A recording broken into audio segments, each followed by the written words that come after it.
Hey guys, tonight we begin with the final days of Queen Elizabeth I, the last Tudor monarch and one of England's most iconic rulers.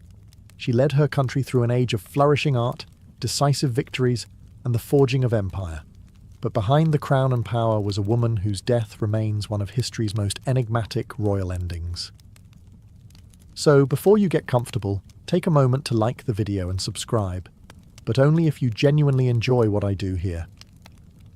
And let me know in the comments where you're tuning in from and what time it is for you. It's always fascinating to see who's joining us from around the world. Now, dim the lights, maybe turn on a fan for that soft background hum, and let's ease into tonight's journey together.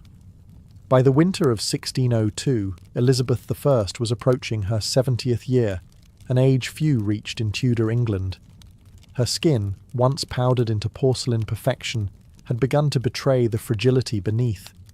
Her brilliant auburn wigs, once symbols of youthful power, now sat atop a body weathered by nearly half a century of rule.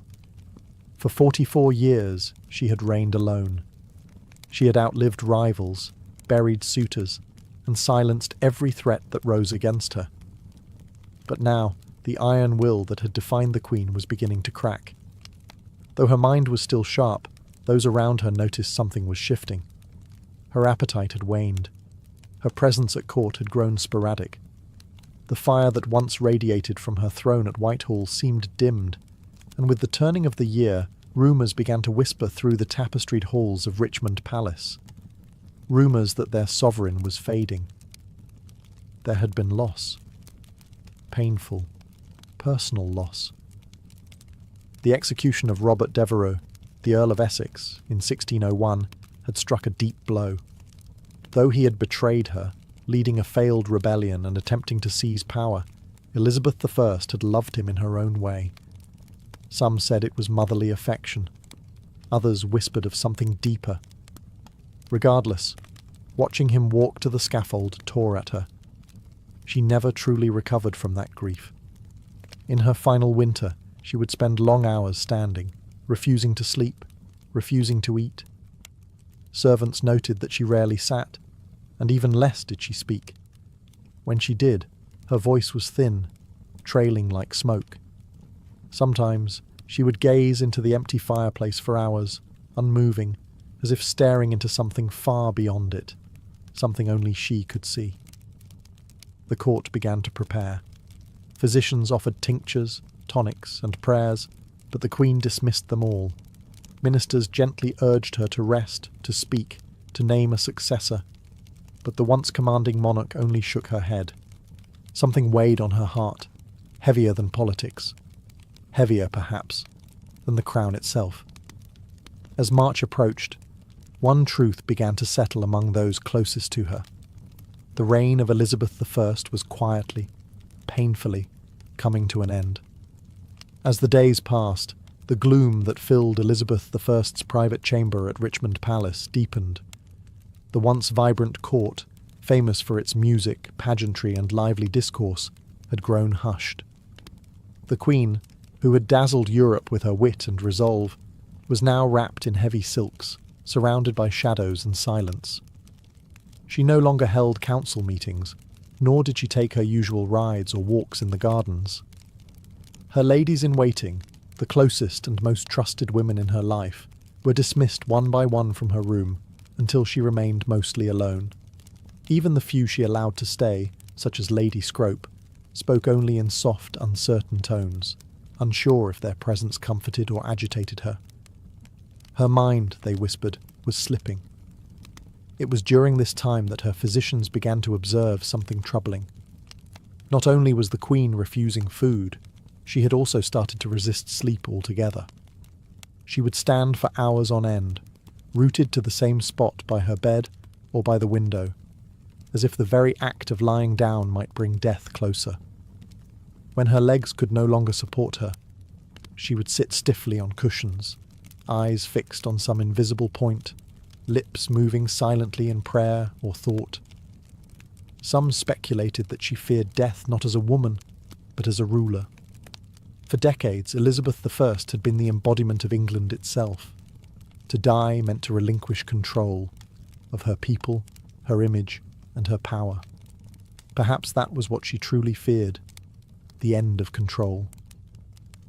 Physically, her health began to decline in ways subtle but certain. She developed a persistent cough.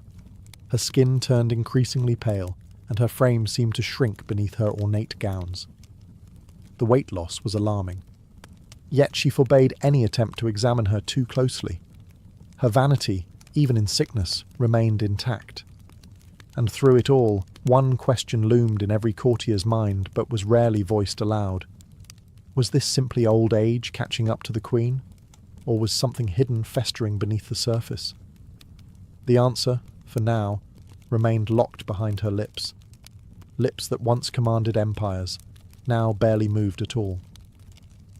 To understand the weight pressing down on Elizabeth I in her final weeks, one must look not only at her body, but at her heart, and more precisely, at the ghost that haunted it, Robert Devereux, the Earl of Essex.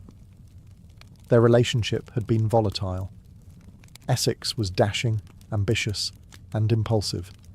He flattered her, defied her, then begged for forgiveness, only to betray her again. In him, Elizabeth I saw both potential and peril. Despite his arrogance, she had favoured him, elevating him to great influence within her court. But in time, his ambition turned dangerous. In 1601, he launched a coup, a desperate, ill-conceived rebellion to seize power. She had no choice. The crown could not tolerate treason, no matter how charming the traitor. Elizabeth signed the death warrant herself. And when he was beheaded in the Tower of London, something inside her unravelled. From that moment forward, witnesses say the Queen began to change.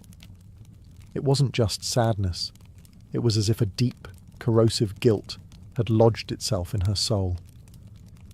Some claimed she carried a locket containing his portrait. Others swore she muttered his name in the dead of night. Whether these tales were true, or the invention of romantic courtiers, the effect was undeniable. The Queen who had once seemed untouchable now appeared human and deeply wounded. Grief in that age was poorly understood. What we now recognise as depression might have been seen as melancholia, a spiritual imbalance rather than an emotional one. But those around her saw it clearly. Her eyes had dulled. Her laughter ceased. Her energy faded. The courtiers who had once competed for her affection now stepped more cautiously. They feared her moods, unsure how far her sorrow might drag her down. She stopped composing letters. She stopped approving documents. She even stopped attending chapel, a sign more shocking than any, given her deeply Protestant faith. And perhaps most telling of all, she refused music. Elizabeth I had adored music all her life. She had sung, played instruments, and surrounded herself with composers and poets. Now she asked for silence. The Queen's heart, it seemed, had broken long before her body followed. As March of 1603 drew near, the decline of Elizabeth I was no longer hidden. What began as grief and withdrawal was now a public spectacle. Her slow, tragic unravelling witnessed by nobles, courtiers and servants alike. The once commanding sovereign, who had outwitted kings and silenced dissenters, now seemed adrift within her own palace. She would not speak of her condition. In fact, she barely spoke at all. She answered questions with gestures or simple nods. Days passed without a full sentence leaving her lips. When her advisers pressed her for guidance, on affairs of state, on the matter of succession, or on her own health, she turned away, retreating into herself as if words had become too heavy to lift. Physicians, summoned in increasing urgency, debated her symptoms. Some believed she suffered from a settling of humours, the vague Tudor diagnosis for mental or physical imbalance. Others suggested a cold distemper of the brain. But no one could agree on a cure, because no one could truly understand the cause. At this time, her physical posture became symbolic of her mental state. She refused to lie down. For hours, even days, she remained upright, sometimes leaning against cushions, sometimes gripping the arms of her chair, but never fully reclining. It was as though she believed that surrendering to sleep would mean surrendering to death. Servants would later report how the Queen stood silently in the corner of her room, cloaked in heavy black, unmoving for hours at a time. At night, they took turns watching her, unsure whether she was praying, mourning, or simply lost. The palace around her seemed to fall into a hush. Courtiers spoke in whispers. Nobles paced outside her door, anxious for news. And all the while, the air grew thick with unspoken fear, not just of losing their queen, but of what might come after. The realm had no clear heir. And though Elizabeth had long refused to name one, everyone suspected that James VI of Scotland would be chosen. But without her voice, without her seal, would her will be honoured? England was no stranger to power struggles, and a queen's silence could turn into a nation's chaos. The silence was no longer just hers, it was England's, holding its breath. Among the many whispered theories about Elizabeth I's death, one stands out, not because of its drama, but because of its slow, invisible nature. It wasn't a sword or poison goblet that may have killed her, but rather something far more insidious, her makeup. For decades, the Queen had adorned her face with a signature white mask of beauty, a thick layer of cosmetic powder known as Venetian ceruse. It was a fashion born from the aristocracy, designed to signal nobility, purity, and wealth. The mixture, however, contained two key ingredients: vinegar and white lead. Yes, lead. A metal we now know to be toxic, even in small quantities. Applied daily, layer upon layer, this lead-based makeup was absorbed through the skin.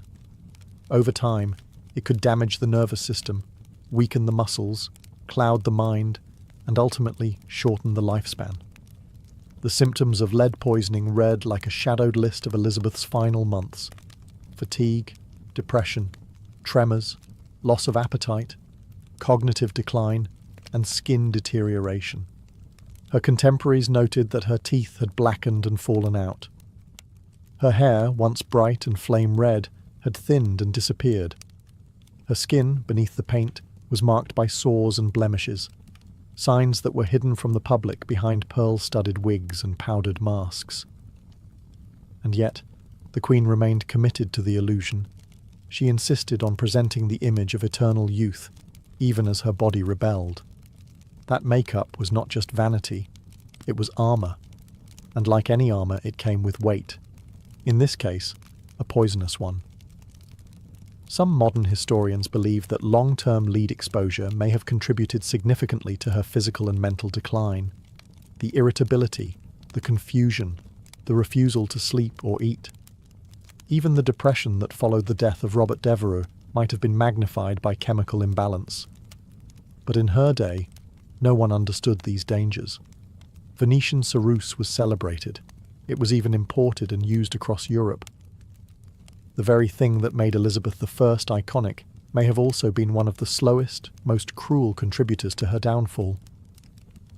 In the end, the white mask that defined her public image may have also quietly hastened the fading of the woman beneath it. By the second week of March, 1603, the condition of Elizabeth I had become undeniable. Her courtiers now moved with urgency, though careful not to show panic. The Queen had stopped eating entirely. Her body, already thin, seemed to retreat into itself, her bones visible beneath the ornate fabrics that once projected power and grace. She was wasting away, and yet no one could give her illness a name. Tudor medicine had no clear diagnostic tools. There were no thermometers, no microscopes, no concept of infection as we know it. Illness was a matter of humours: blood, phlegm, yellow bile, and black bile. If those were imbalanced, disease followed. Treatments involved bleeding, herbal poultices, or purging the system. And yet, none of these worked, because no one truly understood what was happening inside the Queen. Modern scholars have suggested that she may have succumbed to pneumonia. The cold air in Richmond Palace, mixed with long hours of standing and fasting, may have led to a lung infection. A persistent cough, chills, and a slow slide into delirium align with such a theory. And without antibiotics, even a mild case of pneumonia was potentially fatal. Others speculate blood poisoning, possibly due to abscessed teeth or infected sores under her cosmetics. Dental hygiene was poor, and Elizabeth had already lost several teeth. Infections in the mouth, if left untreated, could enter the bloodstream, a deadly condition known today as septicemia. But none of these possibilities could be confirmed in her time. And so, her physicians guessed. They used herbal tonics, tried warm compresses, and prayed. But Elizabeth would have none of it. She rejected all medicine. She would not allow incisions, nor bleedings. She even refused to undress completely, guarding her modesty to the very end. And through it all, she said almost nothing.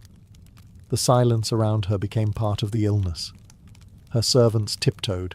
Her ladies wept in private.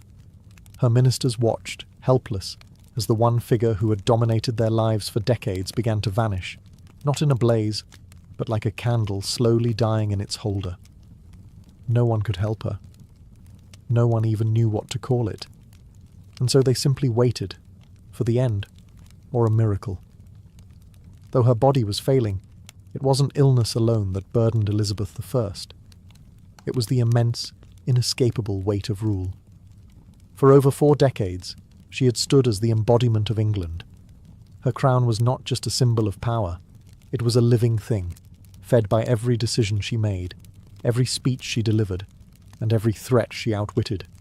But now, in the stillness of her chamber, that crown sat heavy and unclaimed. And the question of what came next loomed over the dying queen like a storm. Elizabeth had no children, no direct heir. The Tudor line, so fiercely defended and glorified, was ending with her. And though she had maintained a lifetime of political control, she had long resisted naming a successor. Why? Perhaps because naming one meant acknowledging her own mortality, something she had stubbornly refused to do. The most obvious candidate was James VI of Scotland, son of Mary, Queen of Scots, whom Elizabeth had executed decades prior. He was male, Protestant, and had a legitimate claim through his great-grandmother, Margaret Tudor. But his rise to the English throne would not be simple. Factions existed. Old grudges remained. Catholic claimants still lurked in the shadows. As the Queen's strength faded, pressure mounted on her to make a formal declaration. Ministers, especially Robert Cecil, the Secretary of State, pressed gently, but firmly. England could not be left rudderless. Civil war was not a memory so distant as to be forgotten.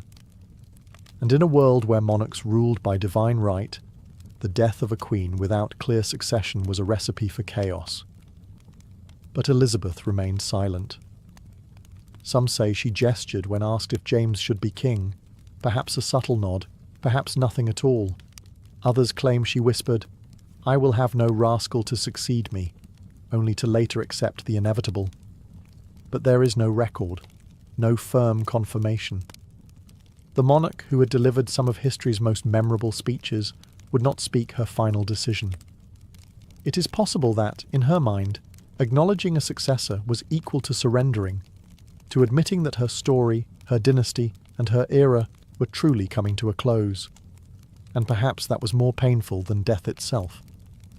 As March drew on and the hours grew colder, those attending Elizabeth I faced a peculiar and increasingly disturbing reality. The Queen refused to sleep. Not occasionally, but entirely. Days and nights blended into one endless vigil as she remained seated or standing in her chamber, eyes distant, spirit detached. To many, it seemed that the Queen was terrified not of death, but of what lay between her and death: rest. There were moments when her attendants begged her to lie down, but she resisted with such force that they stopped asking. Her refusal wasn't rooted in stubbornness alone. It carried the weight of superstition and sorrow. In Tudor times, sleep was often viewed as a temporary death, a time when the soul drifted dangerously close to the beyond. And Elizabeth I, despite her formidable logic and intellect, may have believed that if she closed her eyes, She would never open them again. And so, she sat. Sometimes hunched in her chair, other times leaning against the wall, she defied the limitations of her failing body. The swelling in her legs worsened. Her breathing grew shallow. But still, she would not lie in bed. Her servants tried to coax her with music. She turned it away. They brought warm drinks. She waved them off. She did not wish to be comforted, nor convinced. It was as if she was standing watch over her own death, refusing to give it an invitation. Eventually, her strength began to betray her. She collapsed several times. On one occasion, she was found crumpled beside her chair, unwilling to cry out for help. After that, her ladies-in-waiting took turns staying close, hovering like ghosts of the court she had once commanded. Even they no longer spoke to her unless spoken to first.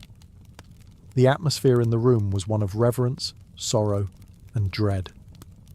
When at last she agreed to lie in bed, it was not from peace, but from exhaustion. Her body had given out.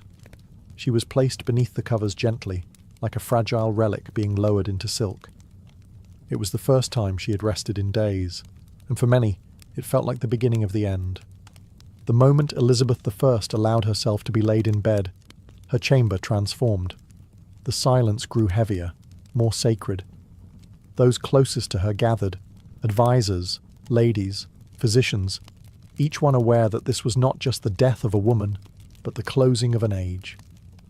The Tudor dynasty, which had ruled England for over a century, was ending with her final breath. The room was dim. Tapestries muffled footsteps. Candles flickered. Outside, the palace held its breath. No proclamations were issued, no bells tolled, only whispers passed through the corridors of Richmond Palace. Those who had served her for decades now found themselves standing still, waiting for a word, a sign, a farewell that would never come. Despite the gravity of the moment, Elizabeth I said nothing. She had once been a queen of eloquence. Her words could rouse armies, silence parliaments, and charm foreign courts. But now, as she drifted between consciousness and sleep, not a single parting phrase escaped her lips. Not to her ladies, not to her council, not even to the realm she had so long protected. Instead, she communicated through faint movements, slight nods, flickers of the eyes, the barest tremble of her hands. Some thought they saw her reach toward the crown resting nearby. Others claimed she gestured toward a portrait of James VI, the presumed successor. But there were no declarations, no final speech to echo through history. What did she see, lying there in silence? Perhaps visions from her reign, the young girl imprisoned by her sister Mary, the triumphant queen greeting the troops at Tilbury, the glittering court of poets and explorers, the fires of religious wars, the execution of Mary Queen of Scots, the death of the Earl of Essex. A life of power, shadowed by solitude. Outside her chamber, preparations had already begun. Courtiers quietly packed their belongings. Ambassadors wrote coded letters to their kings. Messengers waited with horses ready. They all knew what came next. And yet, until the last moment, England remained a kingdom without a sovereign. For until her last breath, Elizabeth I was still queen. No one could take her place. Not yet. Not until she was gone. As the final hours of Elizabeth I's life unfolded, those who remained in her chamber stood like statues, silent, sorrowful, and uncertain. The queen no longer responded to touch or sound. Her breathing had grown shallow, irregular. Her skin, pale from age and illness, now took on an ashen hue. The fire in her had gone from a steady flame to a flickering ember. Lady Scrope, one of her most faithful attendants, refused to leave her side.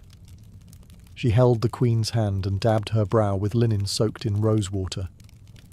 Others stood in the background, whispering prayers, some aloud, others in their hearts. There was no ritual for this. There had never been a monarch like her before. Outside, Richmond Palace was wrapped in a quiet anxiety. No proclamation had yet been made, and still, No one dared call her death until the final breath passed.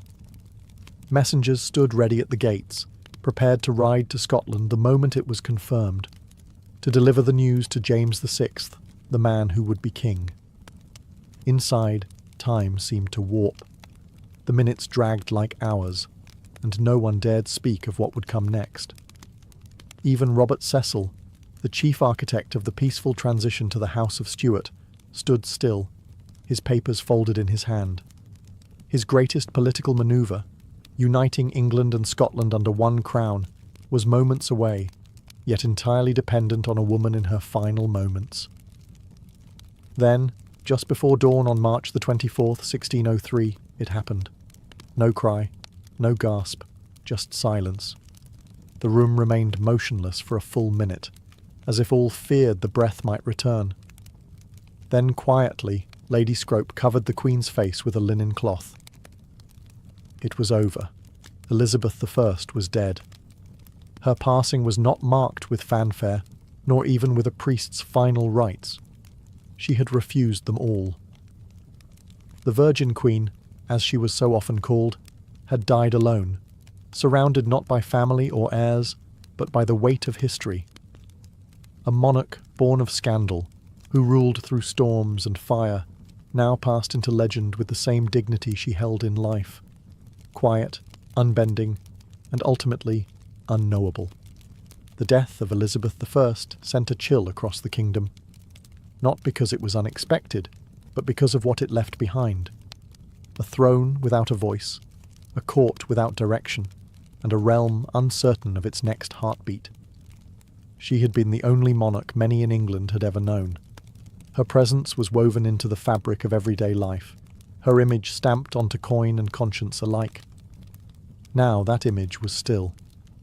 Immediately after her death, her body was left undisturbed.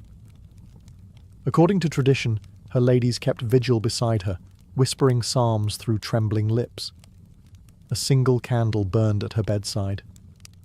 The cloth over her face did not conceal her identity. It preserved it, as though the nation needed one final moment to believe she was truly gone. But while grief settled inside the walls of Richmond, elsewhere, wheels were already turning. Robert Cecil, perhaps the only man who truly understood the scale of this moment, stepped into motion. His secret correspondences with James VI of Scotland had prepared for this day. The couriers were sent, riding with breathless urgency through muddy spring roads, carrying news that would transform two kingdoms.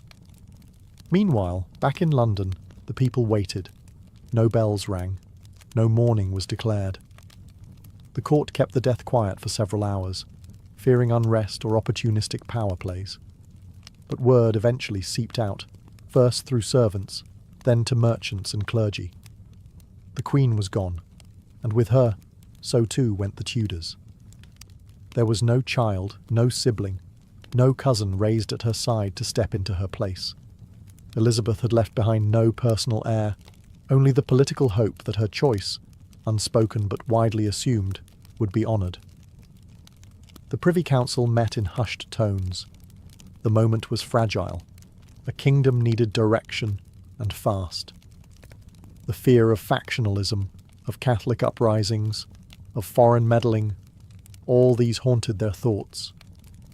The bloodshed of past successions loomed like a shadow, yet the Queen's long silence had not stopped her government from preparing. Within hours of her death, the Council declared that James VI of Scotland would become James I of England. A new dynasty began, but even as the nation turned toward the future, it did so in mourning. For the woman who had shaped an age and left behind a silence no crown could fill. After the Council announced the succession of James VI, now James I of England, the focus shifted to the care of the Queen's body. Elizabeth I, who had guarded her image with almost obsessive control throughout her reign, could no longer maintain the illusion. The mask she had worn, both literal and symbolic, was beginning to fall away. In life, she had been meticulous about appearances. She rarely allowed herself to be seen without her full regalia, the white lead makeup, the elaborate gowns, the fiery wigs. Even in her final days, She kept her chamber darkened and denied most visitors. Vanity, yes, but also power. To appear weak was to risk everything in a court filled with ambition and knives. Now, in death, her body told a different story. As her ladies gently prepared her for burial, they began to see what had long been hidden beneath layers of silk and powder. Her skin bore the signs of age and illness, bruising, lesions, and the pale, unnatural hue from years of toxic cosmetics. Her hands, once adorned with rings and sceptres, were thin and bony. Her hair, what little remained, had turned wispy and white. There was no denying it. Elizabeth I had been dying long before she allowed anyone to see it. And yet, in death, there was something profound about her humanity. She was no longer Gloriana, the Virgin Queen, or the untouchable monarch on coins and canvases. She was a woman who had carried a kingdom on her back for 4 decades and paid the price with her body. No embalming was done immediately. The tradition at the time was to delay the burial to allow time for national mourning and for proper ceremony. Her body lay in state, dressed one final time in royal robes, crown placed above her brow, orb and sceptre at her side. For all the imperfections now visible, her people still came to pay respects, not just to the queen she had been, but to the person she had become. A woman of contradictions, powerful and alone, brilliant and burdened, fierce and fragile. The mask had slipped away, but what remained was not less regal, only more real. On April the 28th, 1603, more than a month after her death, the body of Elizabeth I was finally laid to rest. The delay had not been caused by negligence, but by reverence. England had lost its longest reigning monarch to date, and such a passing demanded a ceremony that would match the magnitude of her legacy. Her funeral procession began at Whitehall and moved slowly toward Westminster Abbey. The streets of London were lined with mourners, nobles, clergy, commoners. Thousands of faces turned toward the carriage that bore their queen one final time. Some wept. Others stood in solemn silence. There were no cheers, no songs, only the tolling of bells and the shuffle of boots on stone. The coffin was draped in velvet and borne upon a massive hearse drawn by 4 horses. Above it sat an effigy of Elizabeth I, dressed in state robes with crown, orb and sceptre, eyes open, face serene, as if still watching over her people. The image was so lifelike that many believed it to be her real body, propped upright in death. Behind the hearse marched an honour guard, followed by the nobles of her court, members of Parliament, and ambassadors from foreign nations. Each step echoed the weight of transition. A queen was being buried, but an entire era was being mourned. At Westminster Abbey, she was interred in the vault beside her half-sister, Mary I, a symbolic reunion between 2 queens once bitterly divided by religion and rivalry. On the tomb, the inscription reads, "Partners in throne and grave, here rest we 2 sisters, Elizabeth and Mary, in the hope of one resurrection." The irony was not lost on historians. In life, the sisters had been enemies. In death, they lay side by side. The funeral marked more than the end of a monarch. It marked the end of the Tudor dynasty. With Elizabeth gone, so too ended the lineage that had brought England out of the Wars of the Roses and into an age of exploration, cultural flourishing, and national pride. And as the Abbey's great doors closed behind her, an entire kingdom stood changed. The Elizabethan age was over. What came next would be shaped by a different hand and a different crown. More than 4 centuries have passed since Elizabeth I took her final breath, and yet the mystery surrounding her death remains. Unlike monarchs who died in battle or by clear illness, Elizabeth's decline was veiled in silence, secrecy, and contradictions. As a result, scholars, physicians, and curious minds have continued to speculate. What exactly killed the Virgin Queen? The most common theory is simple: old age. At nearly 70 years old, Elizabeth had far outlived most of her contemporaries. After 4 decades of rule and countless personal losses, her body may have simply succumbed to time. Her refusal to eat, drink, or rest certainly contributed to her decline, and without modern medicine, even a minor ailment could turn fatal. Another compelling theory is pneumonia. The Queen reportedly caught a chill shortly before her final decline. Cold, damp conditions in Richmond Palace, combined with her weakened state, may have allowed an infection to take root. With no antibiotics and only rudimentary treatments, pneumonia would have been devastating. Yet other theories point to lead poisoning.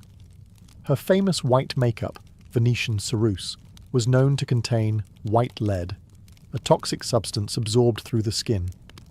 Over decades, it could have damaged her organs, caused psychological changes, and slowly poisoned her from within. Symptoms such as fatigue, irritability, and cognitive decline all match modern understandings of chronic lead exposure. Then there is the possibility of blood poisoning, perhaps from an infected tooth or sore. Dental health was notoriously poor, and Elizabeth had suffered tooth loss and decay. A small infection could easily have entered her bloodstream, resulting in septicemia, a silent killer in an era without understanding of bacteria or sterilization. Finally, some historians explore the emotional and psychological toll, grief and depression. The loss of Robert Devereux and other beloved confidants seemed to break something within her. Her refusal to lie down, her long silences, her deep melancholy, all could be signs of profound psychological suffering, which, untreated, may have hastened her end. In truth, it may have been all of these factors: age, illness, poison, grief, woven together in a tapestry of decline. A queen who carried an empire may have finally been crushed beneath its weight. And yet, in her silence, she left no confession, only a legend. Elizabeth I's death was not merely the close of a life, it was the close of an identity that England had worn for more than 40 years. She had reigned alone, without husband or child, carving her image into the very soul of a nation. Her passing was quiet, private, and full of unanswered questions, but the echo of her reign thundered into the centuries that followed. The country she left behind was vastly different from the one she inherited. When she first ascended the throne in 1558, England was fractured by religious war, threatened by foreign powers, and teetering on the edge of instability. Through sheer will, political genius, and theatrical leadership, Elizabeth I transformed it into a formidable kingdom, confident, culturally vibrant, and respected on the world stage. Her death, however, revealed the fragility beneath that surface. She had held everything together through force of personality and presence. With her gone, a power vacuum threatened to reopen old wounds. The peaceful transition to James I marked a diplomatic victory, but also a seismic shift. The Tudor flame had gone out.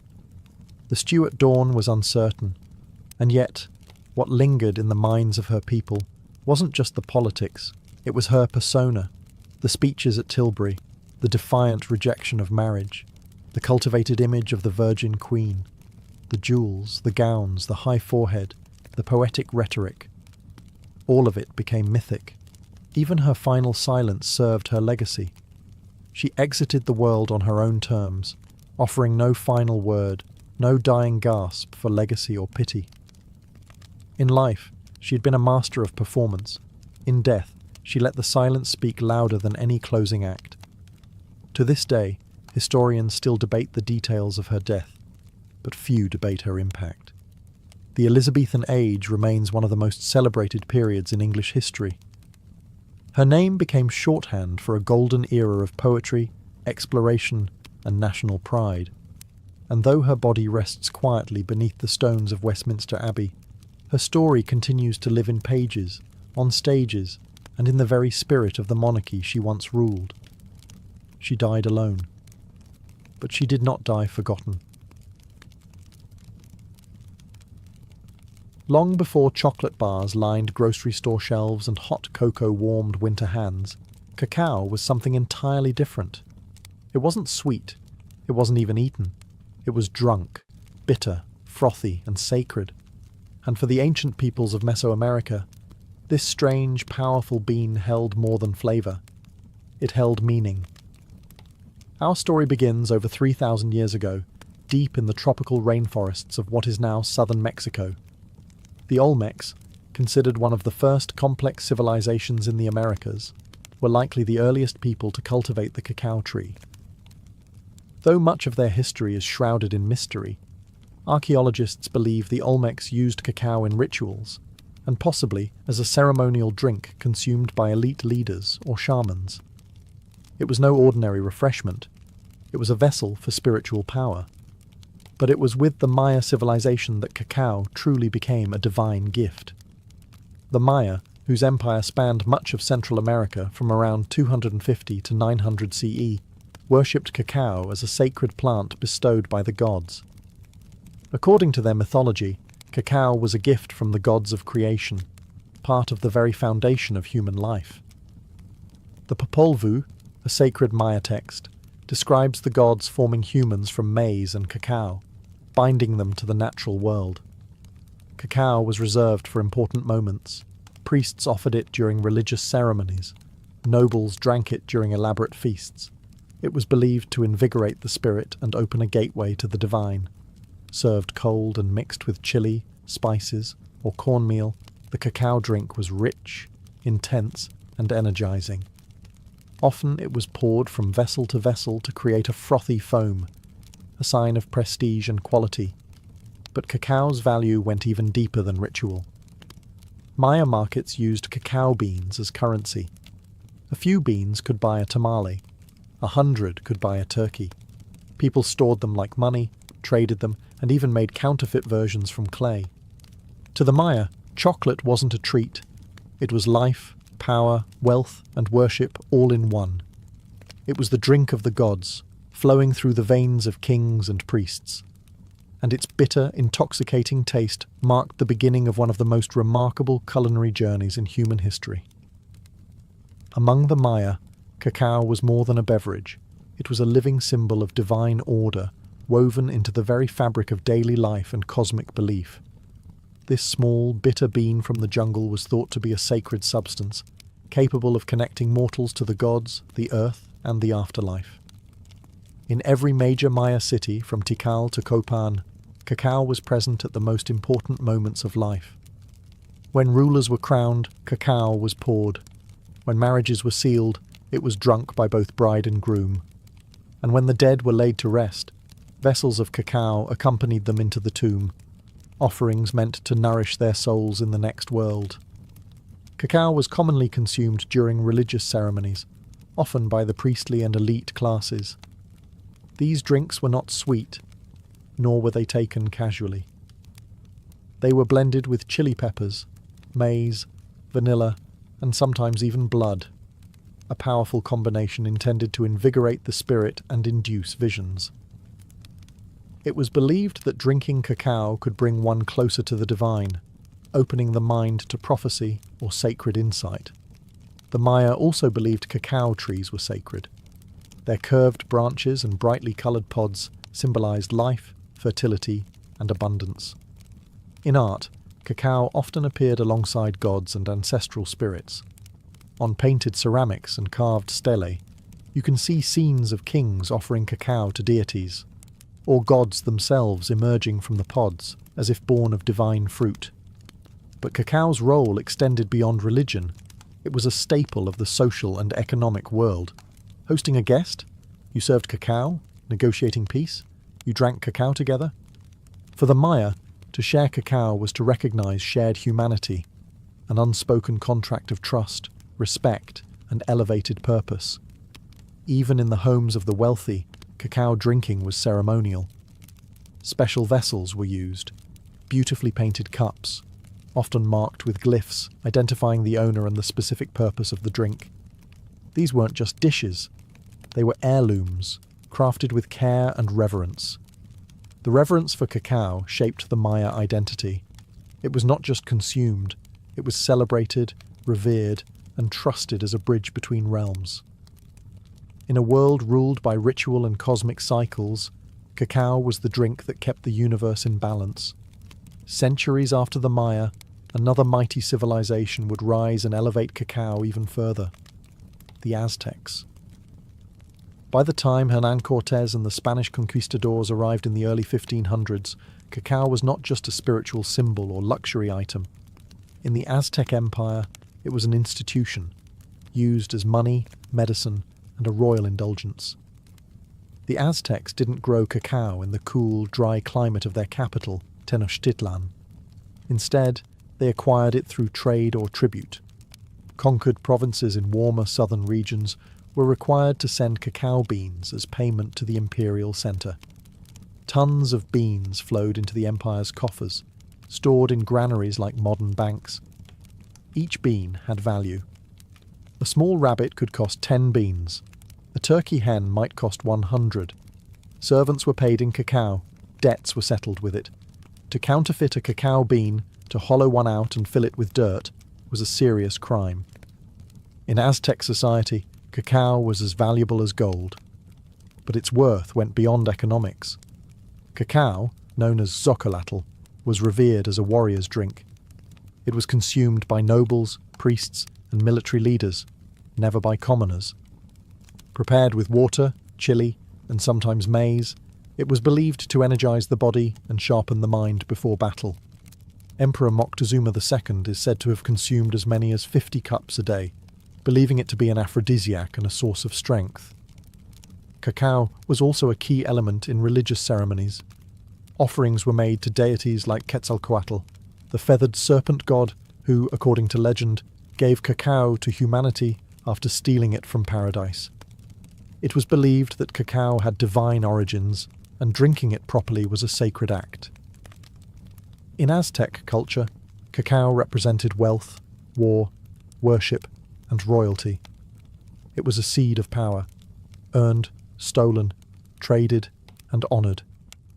But all of this would soon collide with European conquest. When Spanish eyes first saw the cacao bean, they didn't recognise its value. But that would change. The bitter drink of warriors and kings was about to cross the ocean, where it would be forever transformed, sweetened, commodified, and woven into a global obsession.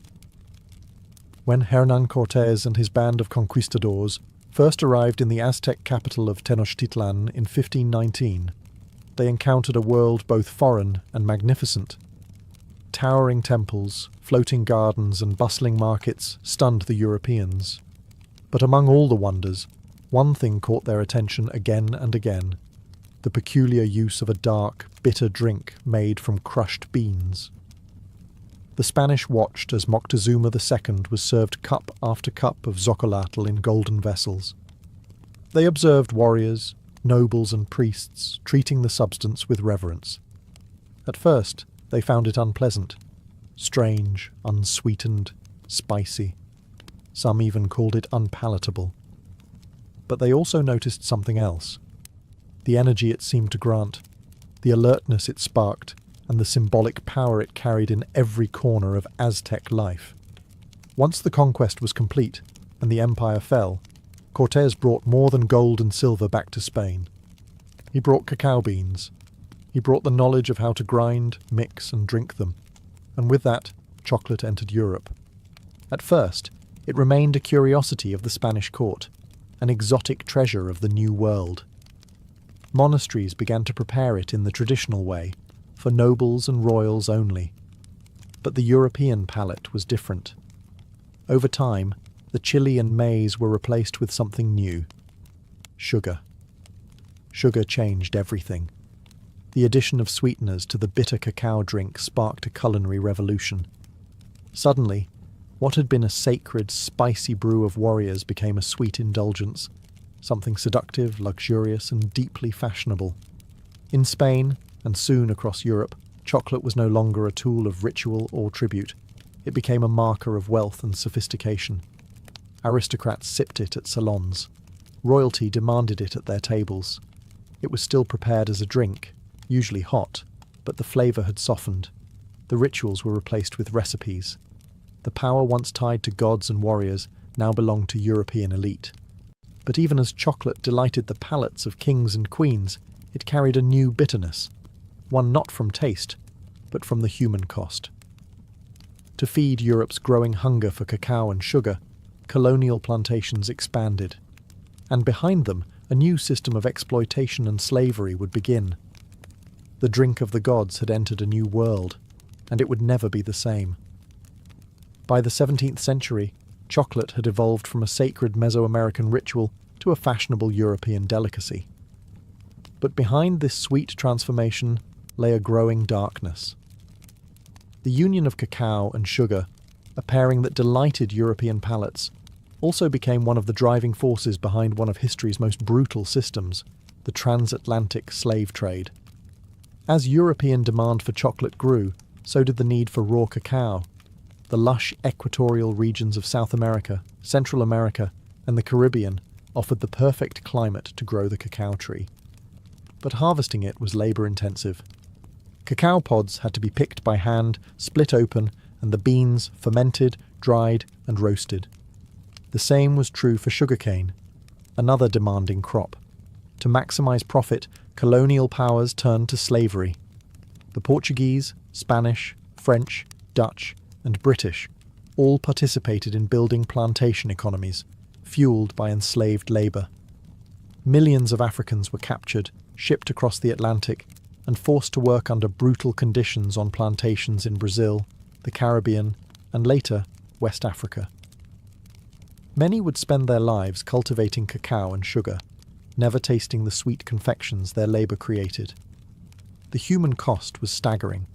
In the pursuit of chocolate and sugar, families were torn apart, cultures were erased, and entire generations suffered. Yet in the drawing rooms of London, Paris, and Madrid, aristocrats sipped hot chocolate unaware, or uninterested, in the lives behind the beans. The commodification of cacao marked a turning point. It was no longer a sacred offering. It was a global product, something to be traded, taxed, and turned into profit. And as the industrial age approached, the demand would only grow. What began as a spiritual drink, crafted with reverence and ceremony, had now become entangled in empire and exploitation. The taste that had once symbolized divine connection now left a bitter residue, one of blood, suffering, and systemic injustice. Yet the allure of chocolate only deepened. Its association with luxury, love, and pleasure grew stronger, while its history of labour and suffering was quietly buried beneath layers of sugar and cream. The story of chocolate's rise was no longer just about flavour or ritual. It was about power, profit, and the people sacrificed along the way. For centuries, chocolate remained a liquid luxury, served in royal courts and elegant salons. But as Europe entered the Industrial Revolution, chocolate was about to undergo another transformation, one that would forever change its form, its audience, and its place in the world. The early 1800s saw a wave of invention. Mechanization and mass production were reshaping everything from textiles to food. And in 1828, a Dutch chemist named Coenraad Johannes van Houten developed a revolutionary process. Using a hydraulic press, he extracted much of the natural fat, the cacao butter, from roasted cacao beans. What remained was a dry cake, which could be ground into a fine powder. This powder dissolved more easily in water and could be blended with sugar more smoothly, making chocolate cheaper, lighter, and easier to produce. This invention gave birth to what we now call Dutch cocoa, and it paved the way for solid chocolate. In 1847, the British company Fry & Sons took things a step further. By combining cacao powder, cacao butter, and sugar, they created the world's first modern chocolate bar, a smooth, mouldable, and portable version of what had always been a drink. For the first time, chocolate could be held in the hand, not just sipped from a cup. Then came the Swiss. In the 1870s, Daniel Peter introduced milk chocolate by adding condensed milk to the mixture, creating a creamier, sweeter version of the classic bar. His friend and rival, Rodolphe Lindt, invented the conching machine, which slowly churned chocolate for hours, refining its texture and giving it the silky smoothness we now associate with high-quality chocolate. These innovations turned chocolate from a luxury into a mass-market product. With lower prices and improved texture, chocolate was no longer reserved for royalty. It entered shops, factories, and lunchboxes across Europe, and soon after, the United States. Companies like Cadbury, Nestlé, and Hershey industrialized chocolate on a scale never seen before. Packaging became colourful and playful. Advertising emphasized joy, indulgence, and childhood wonder. But in making chocolate sweet, accessible, and solid, something of its origin was forgotten. The divine drink of gods had become a snack. Delicious, yes, but stripped of its ancient power and ritual. Still, a new chapter had begun, one where chocolate would become beloved worldwide. By the dawn of the 20th century, chocolate had taken root across the globe, not just as a delicacy, but as an industry. What began as a sacred brew among ancient civilizations had become a worldwide phenomenon, driven by factories, marketing, and the unstoppable forces of global capitalism. In the United States, chocolate took a uniquely American turn with Milton Hershey. In the late 1800s, Hershey applied mass production methods to chocolate, much like Henry Ford would later do with automobiles. His factory in Pennsylvania produced affordable milk chocolate for the average American, not just the elite. By 1900, the Hershey bar was born, and with it, a new American love affair with chocolate. But chocolate was no longer just a product. It was becoming a symbol. Soldiers carried it into war. Children traded it on playgrounds. It appeared in cookbooks, holiday rituals, and romantic gestures. Valentine's Day, Halloween, Easter, each adopted chocolate as its unofficial mascot. Its sweetness now spoke to love, comfort, and nostalgia. Meanwhile, international companies expanded cacao cultivation to meet demand. West Africa, particularly Ghana and Côte d'Ivoire, became global hubs for cacao farming, surpassing Latin America. The same regions that had once endured colonial rule and slavery were now supplying over 70% of the world's cacao, often under exploitative conditions. Even in modern times, labour abuses, including child labour and poverty-level wages, persist in many cacao-growing regions. Yet despite its tangled roots, chocolate's popularity only grew. In Japan, it became a refined art. Small, exquisite bonbons, gifted with ritual precision. In Switzerland, it was a matter of national pride, with brands like Toblerone and Lindt defining premium quality. In Mexico, chocolate returned to its ancient roots, used in traditional dishes like mole, where bitter and savoury flavours coexist. Global chocolate culture was, and still is, a paradox. Universal, yet personal. A product born of indigenous ceremony, transformed by empire, refined by industry, and then embraced in 1,000 unique ways across continents. From the Andes to Antwerp, from Ghana to Geneva, chocolate had become part of the human story. And even though few stop to wonder where it came from, every bite carries the flavour of history, sweet, bitter, and everywhere in between. In the whirlwind of industrial growth and global expansion, chocolate's ancient origins were largely forgotten. What once carried divine meaning and ceremonial weight had become, for many, just another snack, delicious, convenient, and sold by the millions. But in recent decades, a new movement has begun to stir. A rediscovery of chocolate's roots and a return to the bean. The craft chocolate movement began in earnest in the early 2000s, inspired by trends in coffee, wine, and slow food. Artisans and chocolatiers across the world started asking, where does our chocolate come from? Who grows it? What does it taste like before it's buried beneath sugar and additives? The answers led them back to the cacao bean. Unlike industrial chocolate, which is often blended from beans sourced in bulk, craft chocolate focuses on single-origin cacao, preserving the unique flavours of specific regions, soils, and fermentation styles. Beans from Madagascar might taste fruity and citrusy, while those from Ecuador could carry floral or nutty notes. Chocolate, it turned out, had terroir, just like wine. This reawakening wasn't just about flavour, it was also about ethics. With greater awareness came concern over how cacao is produced. Documentaries and investigations revealed ongoing labour abuses, including child labour and unfair wages on cacao farms. In response, many craft chocolate makers began working directly with farmers, paying premium prices for high-quality, ethically grown beans. Labels like Fair Trade, Direct Trade, and Rainforest Alliance emerged, each striving to create a more just and sustainable supply chain. Meanwhile, chefs and food historians began reviving ancient Mesoamerican uses of cacao. In parts of Mexico and Guatemala, traditional drinks made with cacao, chili, and maize regained popularity. Indigenous communities shared recipes passed down for generations, reminding the world that chocolate was not invented in a factory, but in a forest. Museums, books, and culinary tours followed. People began to see chocolate not just as candy, but as culture, rich in heritage, struggle, and story. The world had changed chocolate, but chocolate, in its essence, had never changed. It was still the fruit of a tree, grown by hand, prepared with care, and shared with meaning.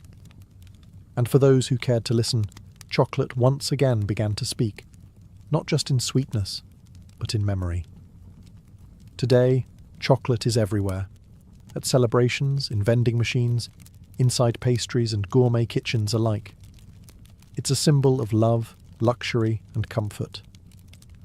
But beneath its creamy surface lies a history that's anything but simple. It's a story of gods and empires, of joy and exploitation, of ritual and reinvention. Chocolate, perhaps more than any other food, is a mirror held up to civilization itself. From the sacred ceremonies of the Maya to the bitter brews of Aztec warriors. From the hands of enslaved labourers on colonial plantations to the gilded salons of European nobility. From wartime rations to Valentine's Day traditions, chocolate has journeyed alongside humanity, reshaping itself at every turn. Its legacy is layered. On one side, chocolate represents ingenuity, resilience, and cultural fusion. It is the perfect example of how ingredients from one continent can meet techniques from another to create something entirely new. It has inspired poetry, science, and innovation, from the chemistry of tempering to the artistry of flavour balancing. But on the other side, it holds a shadow. Much of the modern chocolate industry still depends on the labour of impoverished farmers, many of whom have never tasted the chocolate bars their beans help produce. Despite awareness campaigns and ethical certifications, problems like deforestation, underpayment, and child labour remain ongoing concerns in the cacao supply chain. Chocolate is also a story of forgotten voices. The indigenous peoples who first revered cacao saw it as sacred. Their traditions, silenced by colonization, are only now being rediscovered, and their contributions acknowledged. Each time we bite into a truffle or sip a cup of hot cocoa, we engage, knowingly or not, with that deep and often painful history. And yet, for all its contradictions, chocolate continues to unite people. Across languages, borders, and beliefs, it brings joy. It comforts. It celebrates. It endures. Perhaps that is chocolate's greatest legacy, not just its flavour, but its ability to evolve, to adapt, and to survive the rise and fall of civilizations. From ritual to recipe, from seed to symbol, chocolate has always meant more than it seemed. It is, in the end, not just a treat, but a story, one that even now we are still writing. In the early decades of the 19th century, the United States was a young and growing nation, restless in its ambitions. Its population was surging, and white settlers were pushing outward, hungry for farmland, gold, and opportunity. To many, the promise of the American frontier was a divine right. But to fulfill that dream, they looked westward, not into wilderness, as they imagined, but into lands already deeply rooted in memory, culture, and life. Those lands belonged to Native American nations. Among the most prominent were the Cherokee, Creek, Choctaw, Chickasaw, and Seminole, tribes with sophisticated political systems, written languages, newspapers, and schools. These were not scattered bands of nomads. They were sovereign communities, many of which had long tried to coexist with the United States on legal and diplomatic terms. The Cherokee Nation, in particular, had adopted numerous elements of American society in hopes of preserving their autonomy. They drafted a constitution modelled after that of the US, practiced agriculture, and many converted to Christianity. They published a bilingual newspaper. They even sent delegates to Washington. But to white settlers and politicians, assimilation was never enough. What they wanted was the land. Georgia, Alabama, Mississippi, and other southern states began encroaching more aggressively into native territories. They passed laws invalidating tribal governance, nullifying native property rights, and pressuring the federal government to act. The discovery of gold in northern Georgia only heightened the urgency.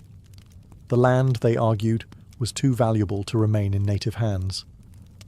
President Andrew Jackson, a former general and staunch advocate for removal, stepped forward with a solution. Clear the east of native nations entirely. Relocate them beyond the Mississippi River, to a place where they would no longer obstruct the march of cotton plantations and white settlement. This was not merely policy, it was ideology. Manifest Destiny, though not yet named, pulsed through the veins of the American project. The belief that white Americans were destined to expand from coast to coast came at the expense of anyone in their way. And in the 1830s, that meant entire nations of people. Thus, the stage was set, not for progress, but for one of the most sorrowful and shameful journeys in American history, the Trail of Tears. On May 28, 1830, President Andrew Jackson signed into law the Indian Removal Act, legislation that would forever alter the lives of tens of thousands of Native Americans. Though cloaked in the language of fairness and voluntary exchange, the act marked the beginning of a calculated and relentless campaign to remove native tribes from their ancestral homelands in the southeastern United States. The act authorized the president to negotiate treaties with native nations, exchanging their lands east of the Mississippi River for territory in what was then called Indian Territory, an expanse of land that would later become Oklahoma. Supporters of the law argued that it would protect native peoples from extinction by placing them far from white encroachment. But in truth, it was a land grab, dressed in the rhetoric of protection. Andrew Jackson, a military hero celebrated for his brutal campaigns against the Creek and Seminole, saw removal as a logical continuation of American expansion. He claimed native peoples could not live in harmony with white settlers. Removal, he argued, was not only beneficial, it was inevitable. They have neither the intelligence, the industry, the moral habits, nor the desire of improvement, he once said of native nations. They must perish, or they must abandon their habitations and wander far into the wilderness. Congress was divided, but the bill passed, narrowly. In the Senate, it cleared by just 3 votes. In the House of Representatives, it passed by a margin of 5. These slim victories were enough to set into motion one of the most tragic episodes in American history. Some tribes agreed to relocate, fearing war or further loss. Others held out, believing the promises of treaties that offered money, supplies, and safe passage. But these promises would prove hollow for many. In practice, the removal process was chaotic, cruel, and often violently enforced. What the law claimed would be a peaceful transfer quickly became a nightmare of broken agreements, corruption, and forced marches. Entire communities were uprooted, homes burned, crops destroyed. Soldiers arrived at the doorsteps of families, ordering them to pack what they could carry. Behind them came settlers, ready to claim the cleared land. The Indian Removal Act didn't just redraw maps, it severed ancestral ties, destroyed lives, and exposed a bitter truth. American expansion was built not only on hope, but on heartbreak. While many tribes faced mounting pressure to sign removal treaties, the Cherokee Nation chose a different path, one grounded not in weapons, but in words and law. Determined to defend their sovereignty, the Cherokee took their fight to the courts of the United States, using the very legal system that had been used against them. Under the leadership of Principal Chief John Ross, the Cherokee drafted a constitution, created a formal government, and asserted their right to exist as a sovereign nation within U.S. borders. They believed that by proving their civilization and political structure mirrored that of the American Republic, they could protect their territory. Their resistance culminated in two landmark Supreme Court cases. In Cherokee Nation v. Georgia, 1831, the Cherokee sought a federal injunction against laws passed by the state of Georgia that stripped them of their rights and lands. The court, led by Chief Justice John Marshall, ruled that the Cherokee were not a foreign nation and thus had no standing to sue, a devastating blow. But the next year, a second case would shift the tide. In Worcester v. Georgia, 1832, the court ruled in favour of the Cherokee, declaring that the state of Georgia had no authority to impose laws on Cherokee territory. Marshall affirmed that the federal government alone could negotiate with sovereign native nations. For a brief moment, justice appeared to be on the Cherokee's side. But President Andrew Jackson reportedly responded with chilling defiance. "John Marshall has made his decision. Now let him enforce it." Whether he actually said those exact words remains debated, but his actions left no doubt. Jackson refused to uphold the court's ruling, and Georgia continued to ignore it. The Constitution had spoken, but political will refused to listen. The Cherokee, clinging to hope, still resisted signing removal treaties, but division crept in. A small faction within the Cherokee, led by Major Ridge, John Ridge, and Elias Boudinot, believed removal was inevitable and signed the Treaty of New Echota in 1835 without the authorization of the Cherokee government. That treaty, passed by a narrow vote in the U.S. Senate, sealed the fate of the Cherokee Nation. Despite the protests of the majority, it was declared binding, and so the Cherokee fight for justice ended, not with a gavel, but with the sound of soldiers preparing to march. In the spring of 1838, under orders from President Martin Van Buren, thousands of federal troops and state militias descended upon Cherokee lands. The time for negotiation was over. The Treaty of New Echota, signed by a minority of Cherokee without the consent of their nation, had been ratified by Congress. Removal was now official policy, and the military was sent to carry it out by force. Across Georgia, Tennessee, North Carolina, and Alabama, Cherokee families were torn from their homes with little warning. Soldiers arrived at farms and cabins with bayonets and orders. Families were given only moments to gather belongings, sometimes nothing more than the clothes on their backs. Their homes were looted and burned. Crops were left to rot in the fields. Churches, schools, and burial grounds, all abandoned. More than 16,000 Cherokee were rounded up and placed in military stockades. These makeshift camps were overcrowded and unsanitary, with little food, dirty water, and no shelter from the elements. Disease spread rapidly. Measles, dysentery, and whooping cough took a heavy toll even before the march began. Some groups were moved immediately under armed guard. Others, held in the sweltering summer heat, were forced to wait until autumn, when travel conditions were considered more favourable. But cold rains, early snow, and inadequate supplies would make the journey even more deadly. The Cherokee called the route Nuna Dal Tsuni, the trail where they cried. Roughly 100 to 200 miles stretched between their homes and the so-called Indian Territory. The march was slow, harsh, and humiliating. They walked through mud and snow, across frozen rivers, over mountains and prairies. The elderly collapsed. Children died in their mothers' arms. Entire families vanished along the trail, buried in shallow, unmarked graves by the roadside. Some tried to maintain dignity, singing prayers, carrying sacred objects, recording names of the lost. But the weight of grief was unbearable. Hunger gnawed at their strength. Winter pierced their thin clothing. Guards showed little mercy. By the time the last group arrived in what is now Oklahoma in early 1839, it's estimated that over 4,000 Cherokee had died, nearly a quarter of their entire population. This was not simply a relocation. It was a death march, a forced erasure of identity, home, and hope.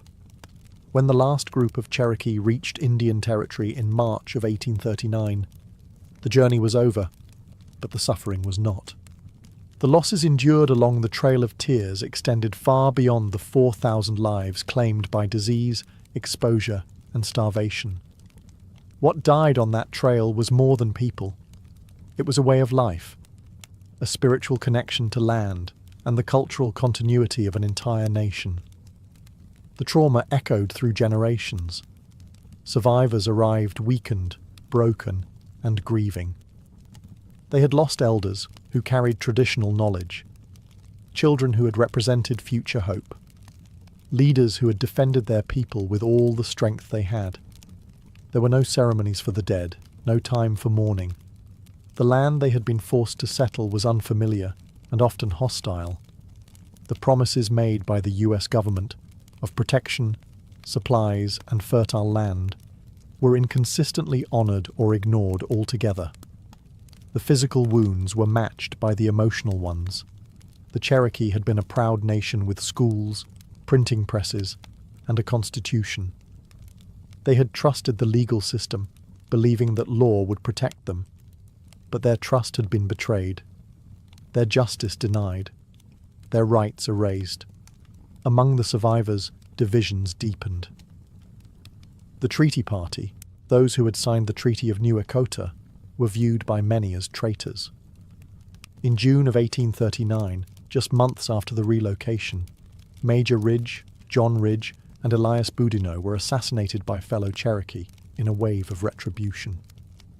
The unity of the nation, already battered by removal, now fractured further under the weight of internal conflict.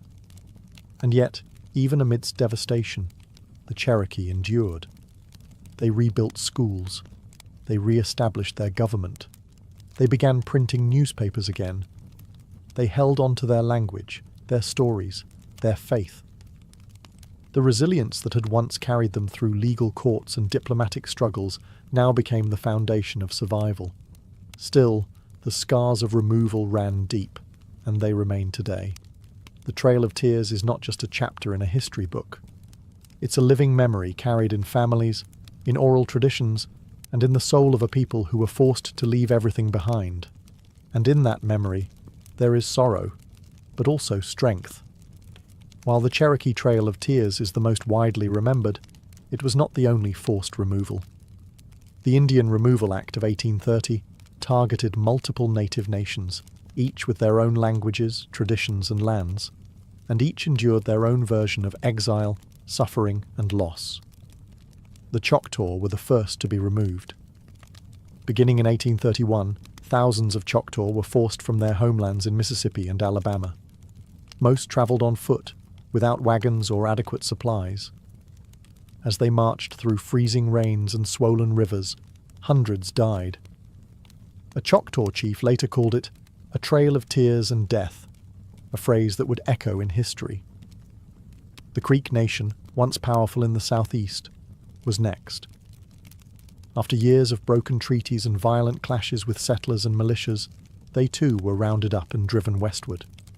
In 1836, over 15,000 Creek were removed, many in chains. Thousands perished along the way, while others were sold into slavery or scattered from their kin. The Chickasaw negotiated payment for their lands before removal, but their journey was no less brutal. Delays in receiving compensation left them without resources, and hundreds died from disease and starvation during the move west. The Seminole of Florida resisted most fiercely.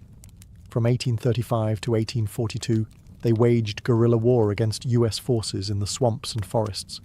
Leaders like Osceola became symbols of resistance. But even the Seminole could not withstand the weight of U.S. military power forever. Thousands were captured or killed. Others were forcibly marched to Indian territory, while a small group fled deep into the Everglades, where their descendants remain today. In all, over 100,000 Native Americans from multiple nations were displaced during the removal era. The government called it policy, the settlers called it progress, but for Native peoples, it was catastrophe. Each nation's trail was different, but all shared the same themes: betrayal, suffering, and loss. Sacred homelands were stripped away. Cultural centers were shattered.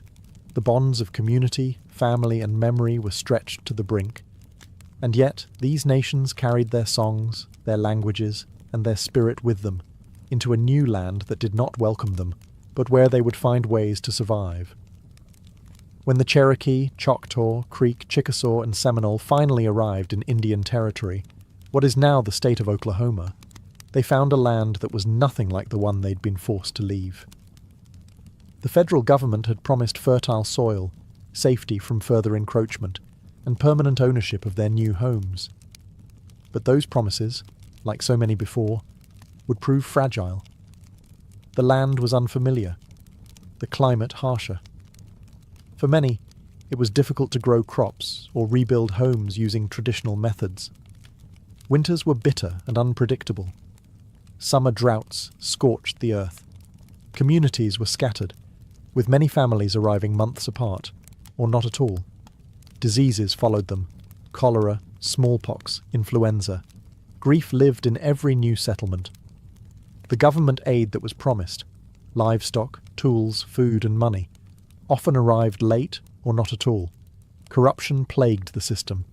Contractors cut corners, supplies were spoiled, resources meant to help resettled families start over were siphoned off by middlemen or bureaucrats with little oversight. Worse still, the land that had been guaranteed as a permanent Indian homeland was soon under threat. As settlers pushed westward and the borders of US states crept closer, new pressures emerged. Railroads began to carve through the land. Treaties were rewritten or ignored under pressure or manipulation. What had been set aside as sovereign territory began to shrink once again. Despite these hardships, the nations worked to rebuild.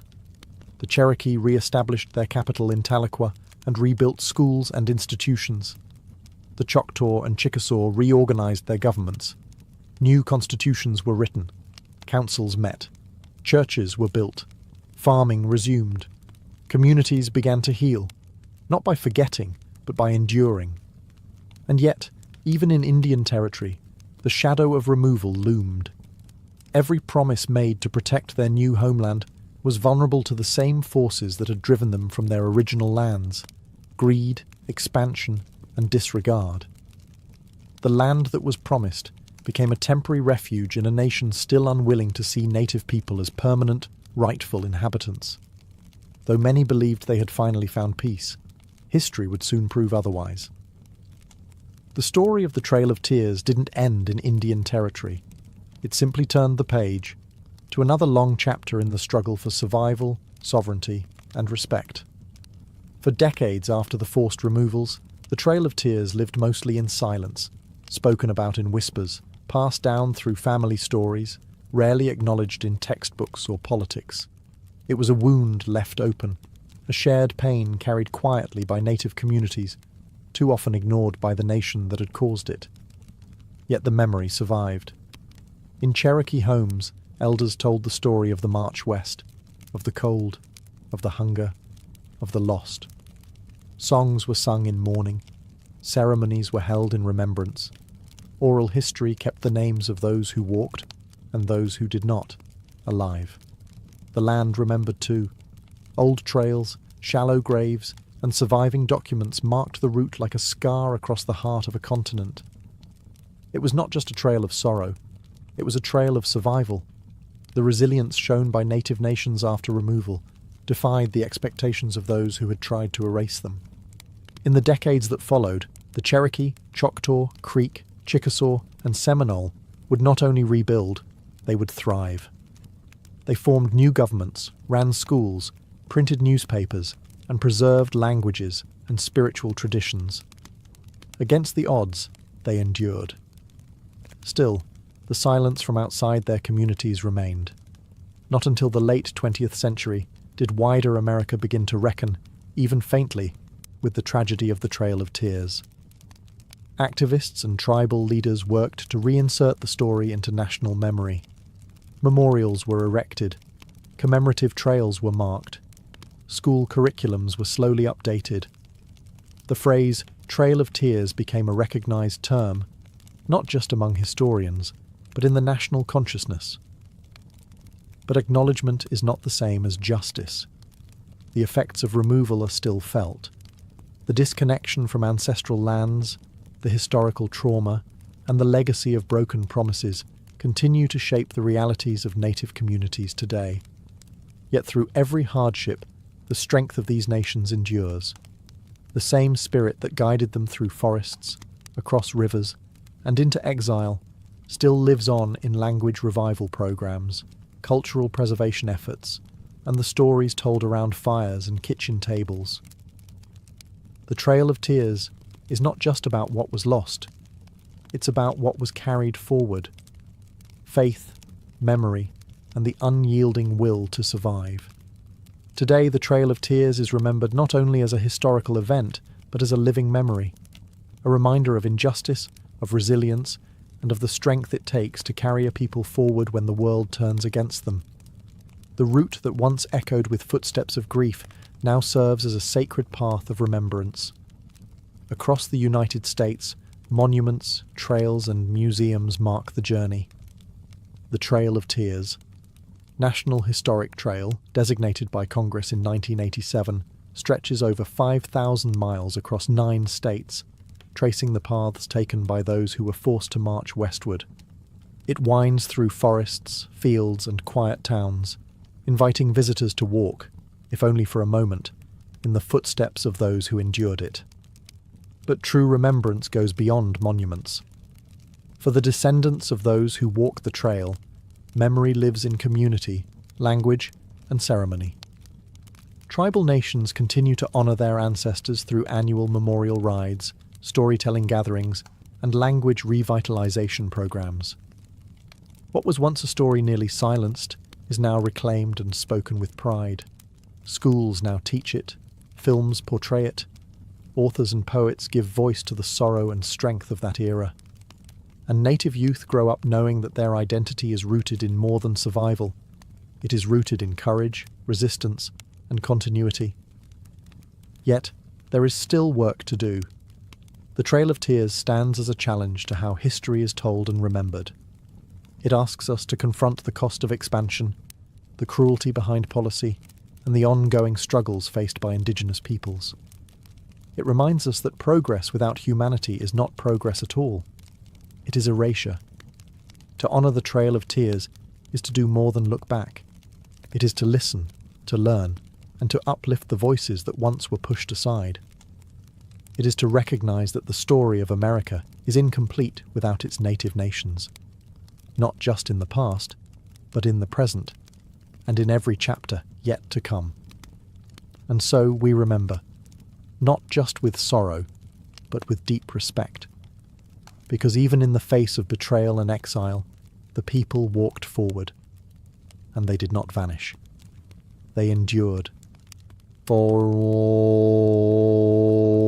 in the biting cold of early 1692, Salem Village, Massachusetts, was a place thick with unease. Tucked into the harsh New England wilderness, this Puritan settlement was more than just a collection of farms and meeting houses. It was a community teetering on the edge of spiritual and social collapse. The people of Salem believed they were God's chosen, placed in a wild and dangerous land to carve out a righteous life. But beneath their devotion simmered years of fear, tension, and division. The Puritans lived under a strict religious code. They believed in an invisible world filled with angels and demons. The devil, they were taught, was not a metaphor, but a real and active force. Witches, they believed, could sign the devil's book, casting spells and corrupting the innocent. To question this was to question Scripture. To doubt a minister was to challenge God. And Salem had no shortage of spiritual pressure. Reverend Samuel Parris, the village's minister, was a deeply polarizing figure. Harsh, suspicious, and often paranoid, he saw signs of sin everywhere. His sermons thundered with warnings of damnation and the devil's work. He divided the congregation with his fire and brimstone preaching, creating deep rifts among neighbours and families. Beyond the pulpit, Salem faced economic and political strain. A long-running feud between Salem Village and the wealthier Salem town caused constant tension. Land disputes were common, and the boundaries between property, belief, and personal grievance were often blurred. Old resentments lingered just beneath the surface. To make matters worse, the surrounding wilderness was a source of terror. The memory of brutal Native American attacks during King Philip's War was still fresh. Crops had failed the year before. Smallpox had swept through the region. In the Puritan mind, these disasters were not chance. They were punishment for hidden sins. It was in this atmosphere of religious anxiety, political rivalry, and survivalist dread that a group of young girls would begin to act strangely. Their sudden fits, wild accusations, and cries of witchcraft would not be dismissed as childish games. Not here, not in Salem. Because in Salem, the devil was real. And in 1692, the villagers believed he had come to visit. It began, as many tragedies do, with children. In January of 1692, two young girls in Salem village, 9-year-old Betty Paris and her 11-year-old cousin Abigail Williams, began to behave in alarming ways. They screamed, thrashed, and contorted their bodies into unnatural positions. They barked like dogs, hurled objects, and spoke in gibberish. When reprimanded, they wailed in pain and claimed they were being pinched or pricked by invisible forces. Their afflictions confounded the adults around them.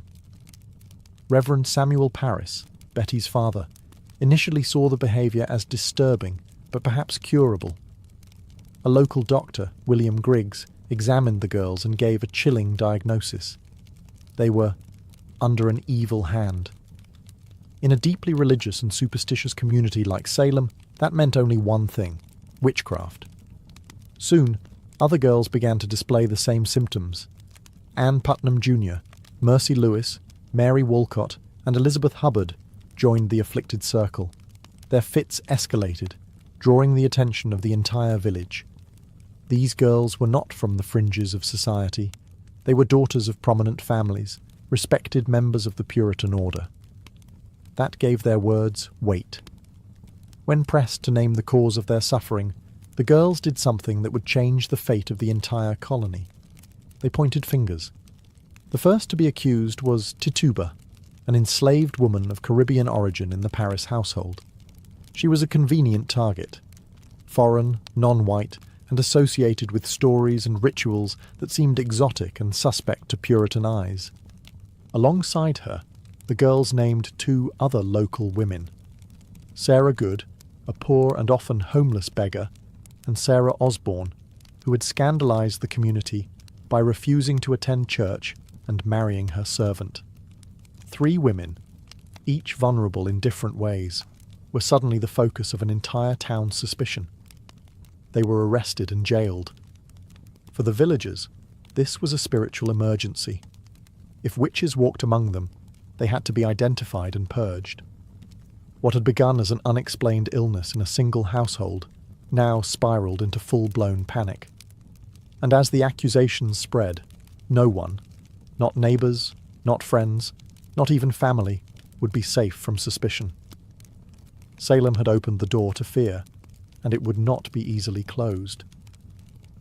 In the early months of 1692, as more villagers fell into hysterics and more names were whispered in fear, Salem's courts began relying on a kind of evidence never before used in any English-speaking legal system: spectral evidence. It would become the most controversial and damning tool of the trials, and the most dangerous. Spectral evidence was based on the belief that a witch could send her spirit, or spectre, to torment victims from afar. The afflicted girls would scream in court, claiming to see the accused person's ghost pinching, choking, or stabbing them, while the accused stood silently in front of them, often in disbelief. To the Puritan mind, this wasn't imagination or performance. It was considered valid proof of a pact with the devil. When the accused denied their guilt, they were accused of lying. And when they stayed silent, that too was seen as an admission of guilt.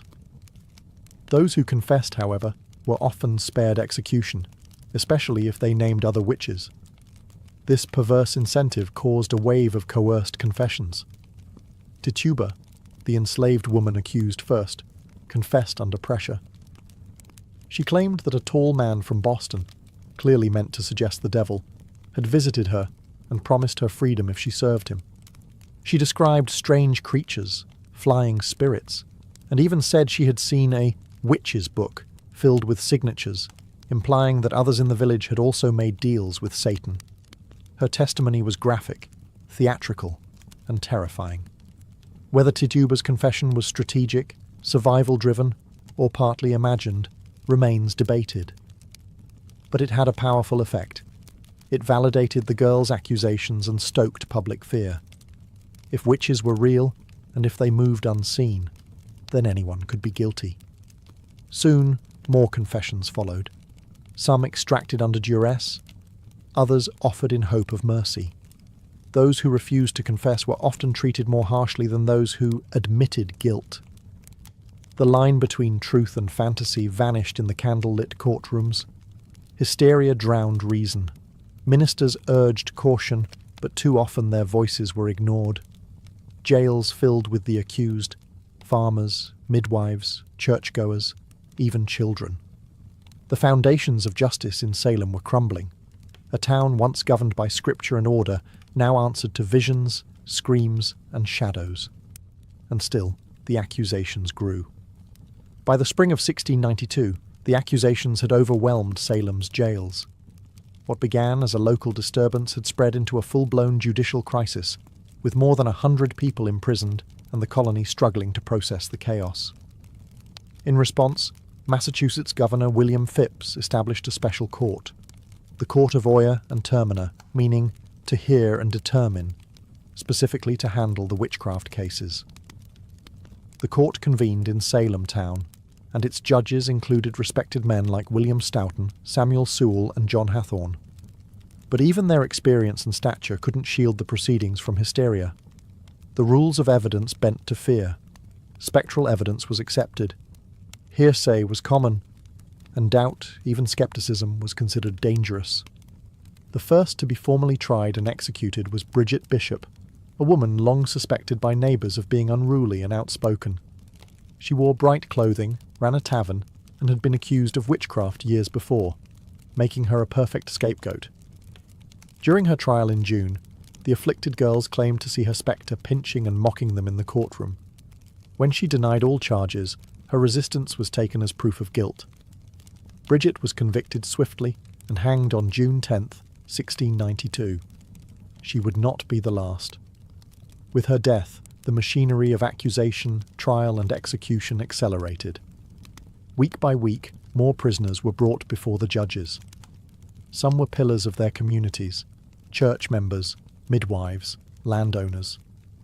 Others were beggars, widows, or former servants. What united them was not guilt, but suspicion, and in many cases, the misfortune of being disliked, envied, or simply misunderstood. The accused stood before a court where they had little hope. Their fate often depended on the theatrics of their accusers or the political winds of the day.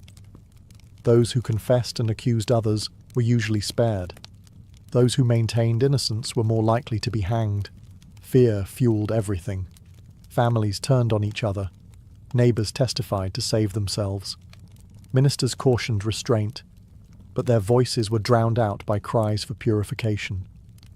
And overhead, a gallows was built on Proctor's Ledge, just outside Salem. It waited in silence as the town below fed it names, one trial at a time. By the height of the summer of 1692, Salem was no longer a town. It was a furnace, burning with fear, accusation, and righteous fury. The witch trials had moved beyond Salem village and Salem town, spreading like wildfire across neighbouring communities. Ipswich, Andover, Gloucester, and others were soon gripped by the same fever. Accusations multiplied, jails overflowed, no one was safe.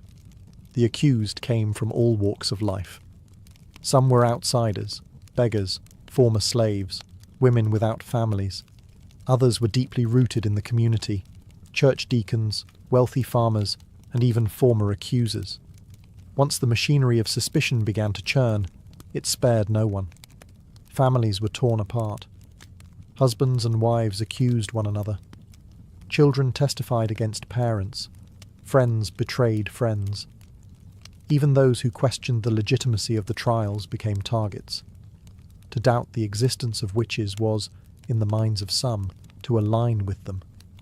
Nowhere was this madness more visible than in the behaviour of the afflicted girls. During court proceedings, they cried out in pain, claimed to see spectral animals, mimicked the accused, and fainted in unison. Their performance became central to the prosecution's case, regardless of how implausible or theatrical it seemed. The court took their suffering as proof, their screams as divine evidence. By the end of summer, more than 150 people had been arrested, and the executions continued. Sarah Good, a homeless woman, was hanged in July after refusing to confess.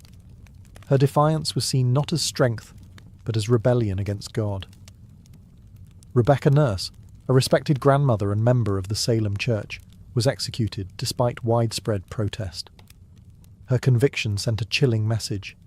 Even the most pious were not beyond suspicion. And yet the accusations did not slow. Children as young as 5 were jailed. A minister's wife was accused. Entire families were locked in cells. The colony had lost its grip on reason, consumed by the very evil it sought to destroy. Fear was now Salem's true ruler, shaping justice, warping memory, and silencing dissent. What began as a handful of strange afflictions had become something far more terrifying, a society devouring itself, one accusation at a time. As summer gave way to autumn in 1692, the Salem witch trials reached their darkest depths. The gallows on Proctor's Ledge became a grim fixture on the horizon, a place of ritual execution where cries for mercy were swallowed by the silence of final judgment. The executions were public, meant to serve as warnings. Entire communities gathered to watch. Some came in solemn fear. Others, disturbingly, treated them as spectacles. One by one, the convicted were led to the scaffold, bound and praying, until the trapdoors dropped and another life ended in the name of righteousness. In total, 19 people were hanged as witches, 14 women and 5 men. All maintained their innocence.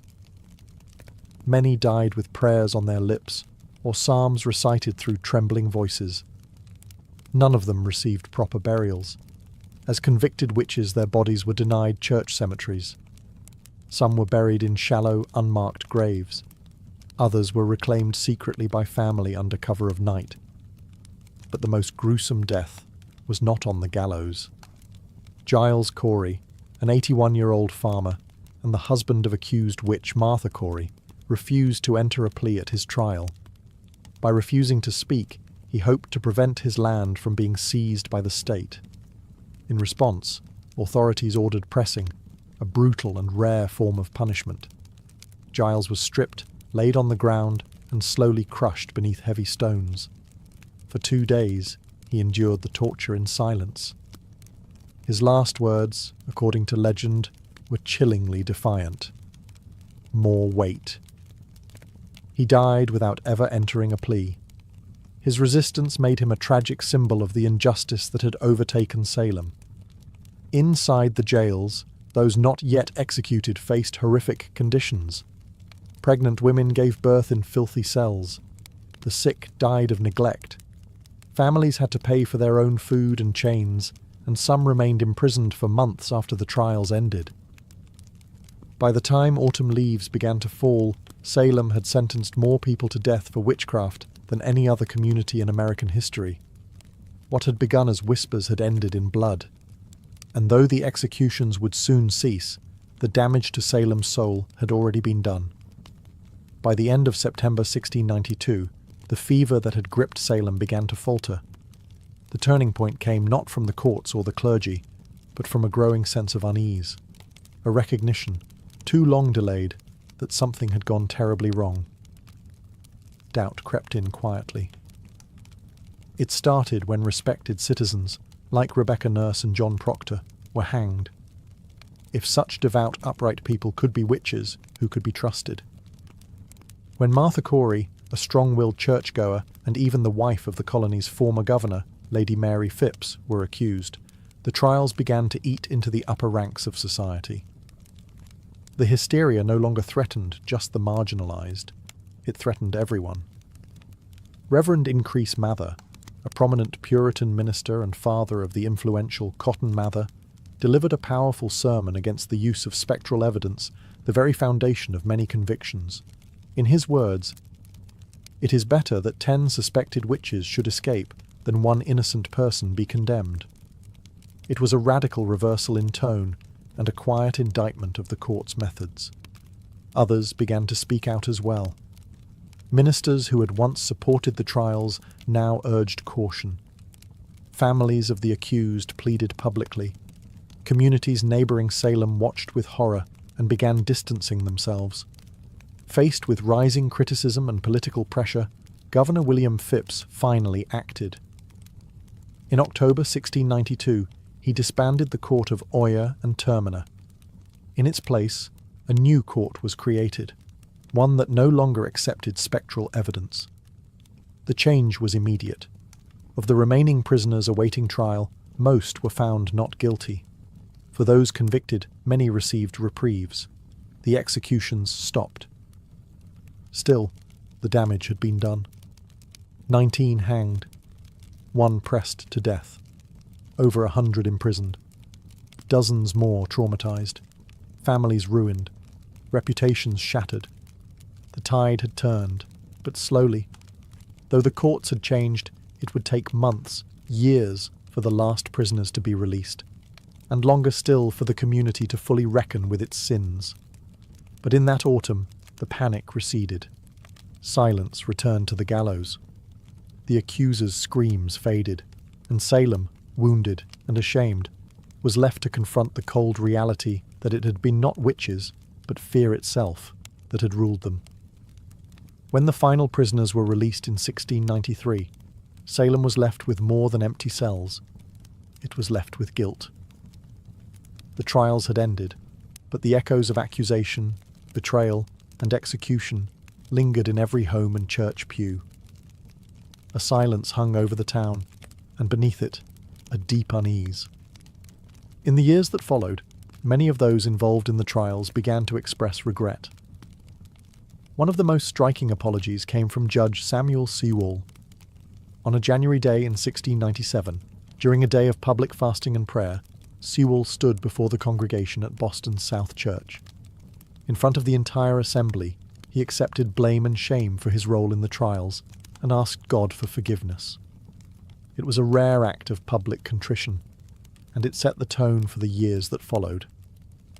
Others were not so quick to apologize. Some judges and accusers remained silent or stood by their decisions, believing they had acted in good faith. But the growing consensus, especially among clergy, was that the court had erred terribly. Even Cotton Mather, who had initially defended the use of spectral evidence, softened his tone in later writings. In 1706, Ann Putnam Jr., one of the original accusers, only a child during the trials, offered a formal confession before her church.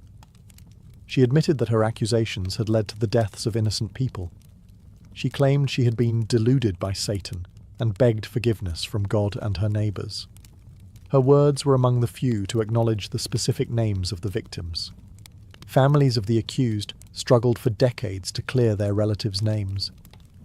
In 1711, the Massachusetts legislature passed a bill restoring the civil rights of many of those convicted and awarded monetary compensation to their heirs.